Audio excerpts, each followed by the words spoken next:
Trader Station, what is going on? Here I have the daily chart of the British pound, New Zealand dollar, and I was actually long this chart last week, and my basis was, you can obviously see the relentless uptrend here, but I just really liked how it was holding the 20 on the daily. And sure, we're getting into some consolidation, but we're also kept hitting this trend line. So I was, my whole logic was there's just support pretty much all over the place. We've got, the 20, we've got the trend line, then we got, this over here. I thought there would be buyers pretty much all the way down, but I was actually gonna can my trade if this trend line broke. So let's check out the 4-hour chart here just to get a little more in depth. And this trend line is holding really nicely, and you can see how it reacts. Over here we can finally kind of draw it, and we just we barely touched it, and then it was very aggressively up. And the same thing happened here. You barely touch it, you get some weak follow through after a nice bear bar. You create a few bull bars in a row, and then we go up to the top of the range again. So I was pretty much waiting for that same thing to happen here, and let's just do this with it, and we touch the trend line, and we do it pretty weakly by the bears, but then the bears are finally able to get a close below the trend line and below those bars. And I'll just zoom in even closer so you can see that. This is the low, and you can see the close is below the line here. So now obviously it wasn't the greatest close because we were going, we have buyers in this area. We're gonna have buyers all the way down here because they're just higher lows. All of these higher lows that you see, 1, 2, 3, 4 higher lows, that's there's buyers gonna come in, buyers are gonna come in, buyers are gonna come in. So it's going to be tough for the bears to break, and that's why you see so many tails around here. But nonetheless, the bears do get that break. So we're getting the closes below things, so we're gapping below these things, and then we got that bear body follow through, and that was out, all in here. My whole premise was if this trend line doesn't hold, I'm out. I don't care how much support there is below, because I was scared of this exact thing, just choppiness all the way down. And that's a reason why it was difficult for me to can the trade, is because I knew there was support all the way down. But if it doesn't work out, if it doesn't do what I think it's going to do at this trend line, which is bounce, and what it has done the past few times it hit this trend line, I gotta let go of the trade. And I remember it was difficult for me to do so, but I had to do what I had to do, and I didn't care if it was gonna bounce here, and I couldn't. If I'm holding from up here, down here it's just too long for me to hold, especially when all these support levels are being violated. Even if I was scaling in on the way down, and right here we sure might be bouncing up, maybe I could get out with break even or something like that, because I'm essentially dollar cost averaging on the way down, so I keep getting a better price if I keep scaling in, and then I can get out on a bounce or something like that. Maybe this would have done it, but I just didn't want to do that.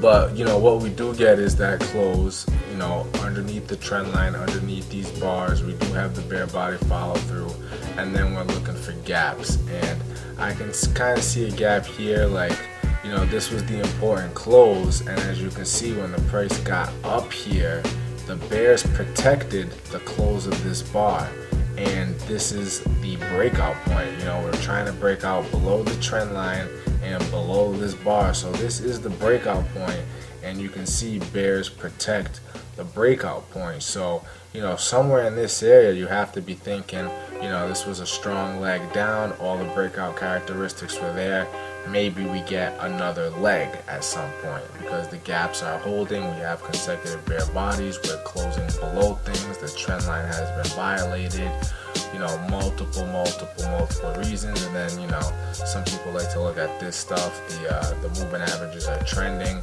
And then, from that point, I just look for measured moves. And where am I going to start the move from? Well, I'm going to start the move from the top of the range here at 246. As you can see, it's hit it once, twice, 3, 4 times. Clearly the top of the move. If I do it starting at 2.46, then I'll be touching, a few of these bars here. Looks like we're a little frozen here. Hopefully we can get back to normal so I can show you guys this measured move. Oh no, come on. There we go. So if we start the measured move at 2406 here, and then we put the 50% mark at the breakout point. This is the 50% mark. This was the breakout point that we're closing below with this bar. We're getting that follow through. Bears are protecting that price here. And as you can see, if you just project that downwards, it takes us to exactly where we found some buyers. And I think we found buyers because they were profit-taking bears. And I also think there were, people like me who did enter here, and instead of choosing to ditch the trade like I did, they just bought more here, and they were looking for that bounce to get out. And let's just check that out to see, if I did, if someone did buy here theoretically, and then they bought more at the measured move, which was about right here. Look at where the 50% mark is. In order, so you enter here, and then you buy more at the measured move, and then you look to get out at break even on your entire position at this 50% mark. And look, we went a little bit above it, so there's definitely traders that did that. They bought again, and then they looked to get out. They weren't happy with what they saw here, and they look to get out at break even, or you can even get out with a small profit here, about 100 pips or so. So some traders did that. I chose not to do that. And as far as where we go from here, we're at the measured move target. Trendline has been violated. This line right here is just the breakout point pretty much. And this could end up being like a good midpoint, to like a good midpoint magnet. If we're above this line, it's time to short. If we're below this line, it's time to buy. This is another swing low area that I personally think we are trying to get to. If let's look at the daily chart, right? And the only problem I have is that we're sitting on this 50. So even if I think the bears have the advantage here, I mean, you're talking like 53-47. 53% the bears are going to get their move down to here, and 47% chance that the bulls are going to get the bounce back up to the top of the range here.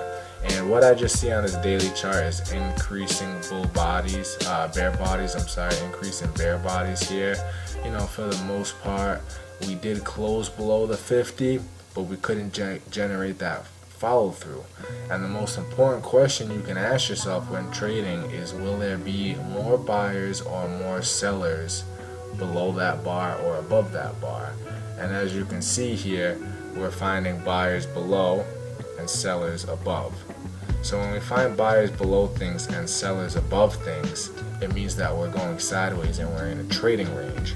So what that means is that neither side has a large advantage. So right now I'm really watching to see how we react, once we get below these bars or above these bars. One way to look at it for me is I think, this leg is strong enough here to warrant a second leg down.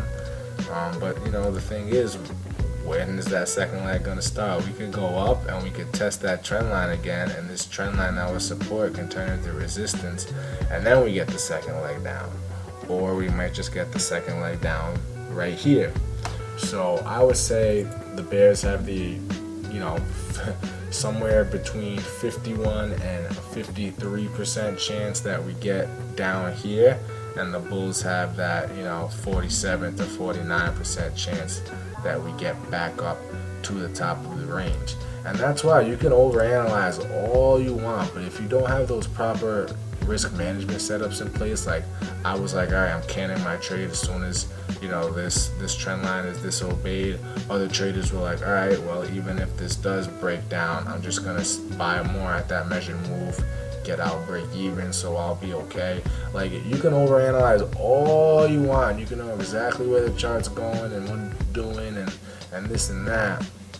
But you know, if you have no risk management in place for this, you know, for the opposite of what you expect to happen, when that does happen and you have no risk management measures in place, you know, you really get hurt. And no matter how good of an analyst you are, without risk management, you're not a trader. So here's the weekly chart, and you can see how aggressive it is. You know, this is the first touch of the 10 EMA here, and you know, probably 20 bars or so. So it definitely warrants a little bounce when it does that, and it looks like we already got that little bounce, and it looks like this line that we broke above is now turning into resistance. So all that for me is reasons why I think we might be going a little bit lower here. But again, we are largely in you know, we're at the make or break point on the daily chart. You know, we're at the 50 EMA on the daily chart, make or break point. We're buying below things, we're selling on top of things. So it's like, it could really go either way. But I just wanted to show you guys pretty much that break of the trend line and how I played it, and also how other traders played it, and how the measured moves, you know, worked out to a T there. And then, you know, if you were someone like me that bought that trend line, you know, I could have bought more and I could have got out at break even on the entire position. So hope you guys found that helpful, Trader Station. Thank you for listening, and until the next video.